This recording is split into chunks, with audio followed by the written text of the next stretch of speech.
வணக்கம். இன்றைக்கி myhome mykitchenல இந்த குட்டி குட்டி பேபி பொட்டேட்டோஸ் வச்சு உருளை வதக்கல் எப்படி செய்யறதுன்னு பார்க்கலாம். இதில் 45லேருந்து 50க்குள்ளே இருக்கும் உருளைக்கிழங்கு. இந்த உருளைக்கிழங்கெல்லாம் இப்போ மேலே இருக்க தோலை சீவி எடுத்துக்கலாம்.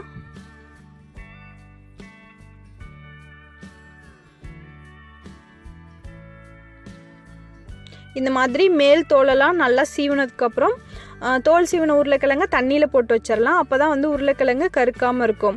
தோல் சீவின உருளைக்கிழங்குல இந்த மாதிரி 1-2 கொஞ்சம் பெருசாக இருந்துச்சுன்னா அதை 2ஆக நறுக்கிக்கலாம். இப்போ இந்த உருளைக்கிழங்கு எல்லாத்தையும் வேக வைக்கலாம். அடுப்பில் ஒரு பாத்திரத்தில் 4லேருந்து 5 கப் அளவுக்கு தண்ணி வச்சுருக்கேன். தண்ணி இந்த மாதிரி கொதிக்க ஆரம்பிக்கும் போது நம்ம தோல் சீவி தண்ணியில் போட்டு வச்சு இந்த உருளைக்கிழங்கு எல்லாத்தையும் இதில் சேர்த்துடலாம். சேர்த்துட்டு உருளைக்கிழங்கு கூடவே 1/4 டீஸ்பூன் மஞ்சத்தூள், அப்புறம் தேவையான அளவுக்கு உப்பு சேர்த்துட்டு மிதமான சூட்டில் 10லேருந்து 15 நிமிஷத்துக்குள்ளே உருளைக்கிழங்கை வேக வைக்கலாம். உப்பு தேவையான அளவுக்கு சேர்த்துருங்க. இல்லைனா உருளைக்கிழங்குக்கு உள்ளார உப்பு இல்லாமல் இருக்கும், கொஞ்சம் சப்புன்னு இருக்கும் செஞ்சதுக்கப்புறம்.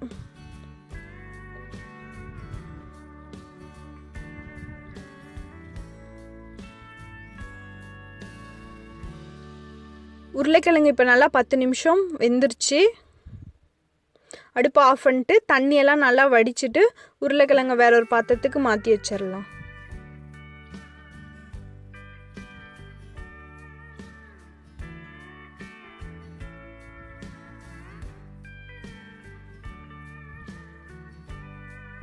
இப்போ அடுப்பில் வேற ஒரு பாத்திரத்தில் கொஞ்சமாக எண்ணெய் வச்சுருக்கேன். டீப் ஃப்ரை பண்ணுற அளவுக்கு இல்லை, சாலோ ஃப்ரை பண்ணுறதுக்கு தேவையான அளவுக்கு மட்டும் எண்ணெய் இருந்தால் போதும். எண்ணெய் நல்லா சூடானதுக்கப்புறம் நாம் வேக வச்சு எடுத்து வச்ச உருளைக்கிழங்கு எல்லாத்தையும் எண்ணெயில் சேர்த்துக்கலாம். எண்ணெயில் சேர்த்துட்டு 6லேருந்து 7 நிமிஷம் வரைக்கும் இந்த உருளைக்கிழங்கை நல்லா பொரிச்சிக்கலாம் எண்ணெயில். இந்த மாதிரி உருளைக்கிழங்கோட கொஞ்சம் கலர் மாறினதுக்கப்புறம் 3 மிளகாவை கிள்ளி சேர்த்துக்கலாம். அப்போ தான் காரம் நல்லா இறங்கும்.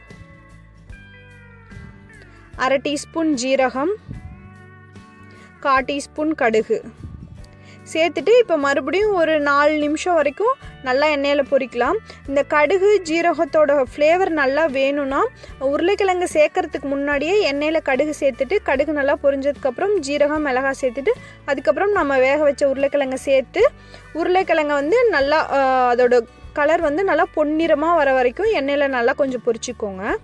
பொரிச்சதுக்கப்புறம் எண்ணெயை வடிச்சிட்டு நம்ம பொரிச்ச உருளைக்கிழங்கை தனியாக எடுத்துடலாம்.